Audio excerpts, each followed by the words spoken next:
रामायण एक ऐसा ग्रंथ जिसे हमने सुन तो लिया है, पर उसमें छिपे हुए कुछ सच आज भी हमारे हृदय तक नहीं पहुंचे। आज जो आप सुनने जा रहे हैं वो कोई युद्ध नहीं है, ना रावण की हार है, ना विजय की जय जयकार। ये कथा है लक्ष्मण के वध की, और उस क्षण की जहां धर्म, प्रेम और त्याग तीनों एक दूसरे से टकरा गए। वो दिन राम राज्य के थे जहां ना कोई भूखा सोता था, ना कोई अन्याय से पीड़ित होता था। अयोध्या नगरी खुशबुओं से भरी हुई थी, घंटियों की ध्वनि गूंजती थी, और प्रजा के मन में केवल एक नाम था, श्री राम। हर निर्णय, क्षण, युद्ध, निवास, उनके साथ एक परछाई चलती थी। लक्ष्मण, छोटे भाई, पर मानो आत्मा के अंश। जैसे श्वास बिना जीवन नहीं, राम बिना लक्ष्मण नहीं। एक दिन राजमहल के द्वार पर एक अजनबी आया। वेश से तो वह तपस्वी था, पर चेहरे जैसे लौ से जला हुआ, आंखों में सृष्टि का भार। उसने कहा, मैं ब्रह्मा जी का दूत हूँ। मुझे श्री राम ने एक गोपनीय संदेश देने को भेजा है, पर एक शर्त है, जब तक वार्ता चले कोई भी व्यक्ति उस कक्ष में प्रवेश न करे। अगर कोई आए तो उसे मृत्यु देना आवश्यक है। श्री राम ठहर गए। कठिन था, पर राम थे। मर्यादा उनके लिए शरीर से बढ़कर थी। उन्होंने शपथ ली, इस वार्ता में कोई आए तो धर्म अनुसार उसे मृत्यु दंड मिलेगा। फिर उन्होंने देखा अपने सबसे प्रिय, अपने लक्ष्मण की ओर।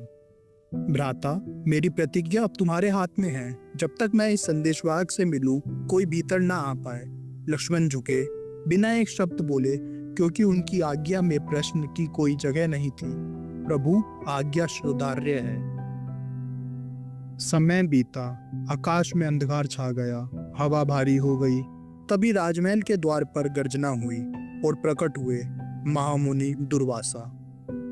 वो ऋषि जिनके एक श्राप से त्रिलोक डोल जाते हैं। उन्होंने कड़कती आवाज से कहा, मुझे अभी और इसी क्षण श्री राम से मिलना है, और यदि तुमने रोका तो मैं समस्त अयोध्या को श्राप देकर भस्म कर दूंगा। लक्ष्मण ठिठक गए, हाथ कांप उठे, कंठ सूख गया। दिमाग में युद्ध चल रहा था। एक ओर था राम की प्रतिज्ञा, दूसरी ओर अयोध्या का संहार। यदि मैं भीतर गया तो राम की प्रतिज्ञा टूटेगी और मुझे मृत्यु दंड मिलेगा।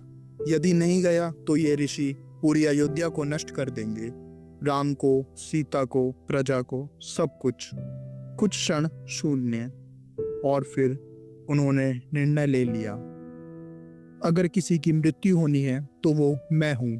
ना राम की प्रतिज्ञा टूटेगी, ना अयोध्या जलेगी। लक्ष्मण भीतर चले गए, अपने प्राणों का संकल्प लेकर। वार्ता समाप्त हुई, अज्ञात संदेशवाहक चला गया। राम ने जब लक्ष्मण को देखा तो सब समझ गए, प्रतिज्ञा टूट चुकी थी। धर्म अब उत्तर मांग रहा था।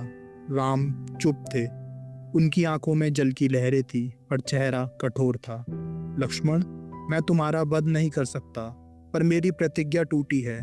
अब धर्म कहता है, जो राजा की आज्ञा की अवहेलना करे वो मृत समान हो। और उसी पल श्री राम ने कहा, अब से तुम मेरे लिए मृत हो। लक्ष्मण कुछ नहीं बोले, ना क्रोध, ना गम, ना पीड़ा। उन्होंने मुस्कुराते हुए कहा, प्रभु, मेरे जीवन का अंतिम उद्देश्य यही था कि मैं आपके धर्म की रक्षा कर सकूं। फिर उन्होंने चुपचाप अपने राजवस्त्र त्याग दिए, जटाएं बांधी और चल पड़े सरयू की ओर। प्रजा मौन थी, अयोध्या जैसे थम सी गई। सरयू के किनारे पहुंचकर उन्होंने ध्यान लगाया, प्रणाम किया और जल में प्रविष्ट हो गए। कहा जाता है शेषनाग अपने दिव्य स्वरूप में लौट गए हैं।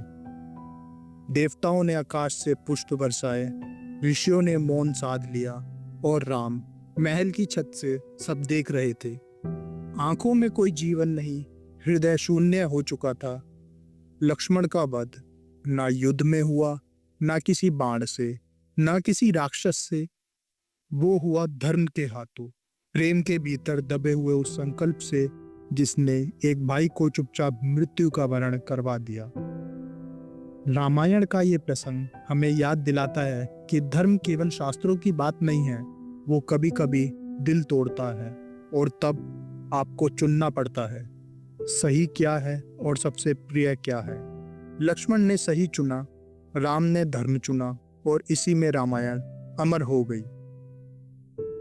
तो मित्रों, जब भी आप राम और लक्ष्मण का एक साथ स्मरण करें तो ये भूलिए मत, उनका प्रेम जितना पवित्र था उससे बढ़कर उनका त्याग था।